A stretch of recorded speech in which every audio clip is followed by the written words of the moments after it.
Hello, I'm Anthony David Hobbs.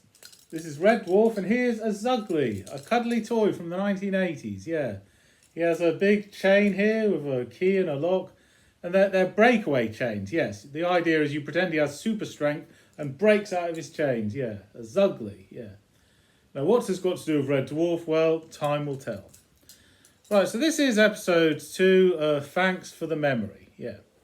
And so the Zuglies are quite memorable, so that's an appropriate episode. Anyway, at the beginning of every episode in series 2, Holly, the computer, he talks and says, well, in case you're a newcomer and you haven't seen the show before, he gives a bit of backstory. 3 million years from Earth, the mining ship Red Dwarf.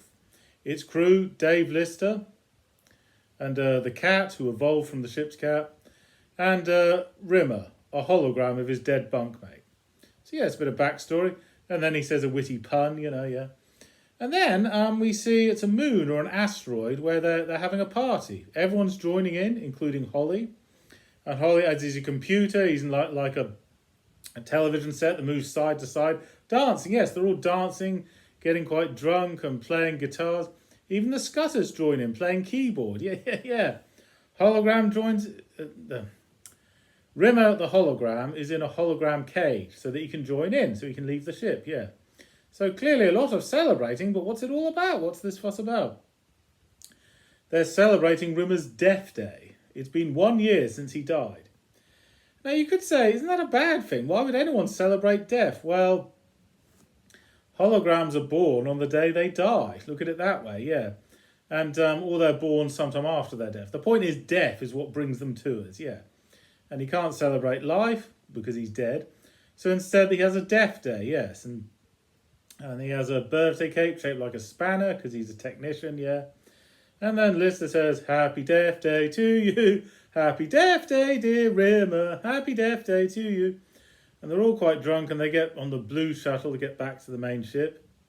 Now, car accessories were a big thing in the 80s. Well, you can still have car accessories now.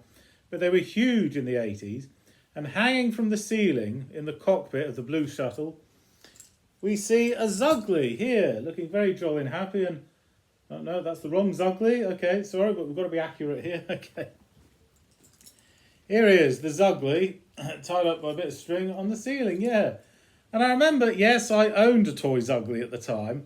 And I thought Zuglies were super cool anyway. But to see what a Zugly in an episode of Red Dwarf, oh, how cool is that? That's amazing, yeah, with his breakaway chains, yeah. So, yes, Zuglies will effectively be remembered forever because there was one in Red Dwarf, yes. Here we are, this is a Zugly, which is a pun on the word ugly, yeah. But anyway, he's a Hugly Zugly, yeah. So, yes, that's super cool seeing one of your favourite toys in an episode of Red Dwarf, yeah. And he makes a good car accessory, yeah.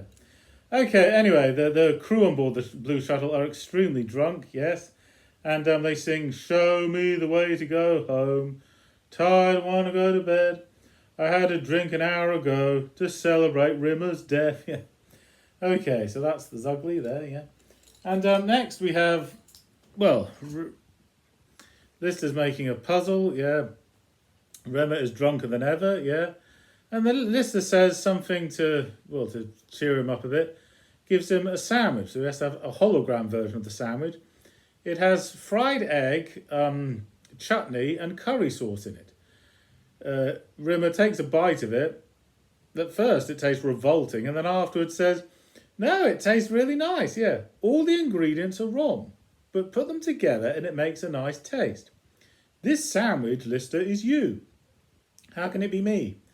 Well, because your ingredients are wrong. You're slobbery, unhygienic, no sense of discipline, but people like you.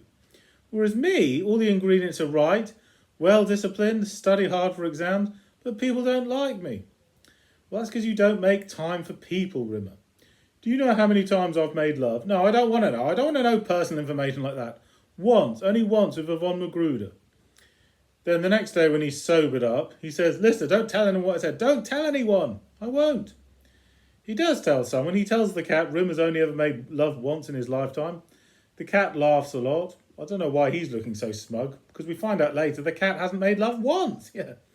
Anyway, Rimmer made love to his one and only girlfriend, Yvonne Magruder. Yeah. the one true love of his life. But that's not the big picture. No, the big picture is the puzzle. Oh, good pun that, because a puzzle makes a picture, big picture, yeah. They see the puzzle has been completed. They all wake up. The cat has his leg in a cast, so he has a broken leg. Lister wakes up to see he's got a broken leg. He thinks, well, how the heck did that happen? And Holly goes, what's going on? All my files have gone. The last 4 days of my memory have been erased. We've now moved on. We've lost 4 days. And Lister thinks, we can't have been as drunk as that. No, not enough to lose 4 days. No, something weird is going on. And then Rimmer says, aliens. What? His explanation for anything out of the ordinary is aliens. Yes, it must be aliens. And Holly goes, oh, right, so aliens broke into the ship, erased our memories, and finished a jigsaw puzzle. Yes, of course, they're well known for doing that, aren't they? And Rimmer says, don't you see? Aliens talk in an alien way. That's why they're called aliens, because the way they communicate is alien to us. Yes. Well, what's the message then? Well, they break into the ship, right? They break your leg. When your leg is broken, it hurts like hell, right? Hell. They do it twice, too. And, oh, wait, no, it hurts like hell. They break your leg below the knee, the word low. So add hell to that, hello. They do it twice, too. And finishing a jigsaw puzzle must mean you. Hello to you. And the cat says, I wouldn't want to be around when one of these suckers is making a speech. No, because they destroy everything in sight. Yeah. Lister and the others, yes, determined to solve this mystery. What's happened? Why have our memories been erased? And they go to... Is it a different asteroid or is it the same asteroid they were on before? Anyway, they go to an asteroid-like planet or something. And they find what looks like a grave. And it says, to the memory of Lisa Yates.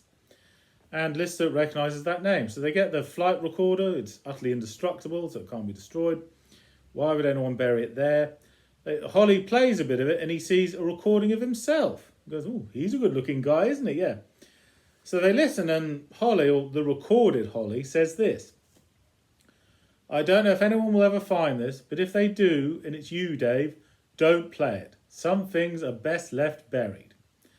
And then Lister wants to see the rest. But no, Holly pauses it and says, no, you heard what he said. He knows what he's talking about, that dude. Yeah, okay. But they play it anyway. And then they see the bit when Rimmer's making a fool of himself, getting very drunk. And Rimmer's like, yes, we've seen this bit. Can we move on? Then Lister wakes up the cat, goes to the hologram suite or something. And he says, I'm going to give Rimmer a present. I'm going to give him one of my old girlfriends. How can you do that? I get my memory and put it on this disc here, put this memory inside Rimmer's memory. Then he'll think this will happen to him. So he thinks he's had this girlfriend, Lisa Yates, yeah. Because although Lister hates Rimmer, sometimes feels a bit sorry for him. He's never experienced real love. Yeah, that's why he's so psychologically messed up, yeah. So I'm going to give him one of my girlfriends. So for 8 months of his life, he'll think he dated Lisa Yates. Wow, what a great birthday present. Or should that be Death Day present, yeah. Anyway, well, it works. The next day, Rimmer is feeling full of life, full of vigour, and really happy, yeah. For 8 months of his life, he was genuinely happy, yeah. And he says, I've been in love. I know what it's like to experience real love, yeah. And he describes all the wonderful things about Lisa Yates. And Lister says what a fantastic lover Lisa was. Now, she's fantastic in bed, amazing. And Lister, how do you know? I'm just having a guess. Yeah, okay. So it works out well at first, but then a couple of days later, Rimmer has been reading Lister's diary. Why did he read his diary? Well, anyway, somehow or another, he finds out that Lisa was two-timing and was dating Lister at the same time. Then Lister comes clean and says, you don't know her, you've never even met her. She's one of my girlfriends, and I put her memory into yours. And Rimmer's very upset about that and storms off. And the cat says, you should have got him a tie. No nasty after effects from buying someone a tie. Yeah. Anyway, Rimmer goes to the observation dome, which we've seen in the previous episode. A place where you go to get away from everyone else when you're feeling emotional, when I have a bit of alone time, yeah. And Lister says, but she's still your girlfriend. The happiness you felt, that was really real, you know. But no, I don't want to feel like this. The woman I loved more than anything else in the world didn't love me. She was fixated on you, a man I despise. No, I don't want to feel like this anymore. I want my memory erased, and yours too, so that we never speak of this ever again. Yeah. And well, yes, I can understand Rimmer being upset when he found out the relationship wasn't real, but didn't he figure it out sooner? I mean, didn't he think it was just a bit suspicious that suddenly, for no reason whatever, he moved to Liverpool, got drunk every chance he got, smoked a lot, his taste in music changed and everything? Didn't he think any of that was just a bit suspicious? And how could he have had his appendix out twice? And how could he be an orphan even though his parents were still alive? It doesn't make any sense, does it? Well, it makes sense afterwards, yes. So they all have their memories erased, but in addition, before that, they have to get rid of the black box. And as it's indestructible, they have to bury it somewhere, yeah. And the gravestone is very heavy, so they have to put it down a number of times. That's why it leaves what looks like huge footprints and everything, yeah. So yeah, it's a bit of backstory. We learn more about Rimmer. He had bad parents. He's never had a real relationship. Well, he had it with von Magruder. That's better than nothing, yeah. But no, that wasn't a proper full-time relationship, no.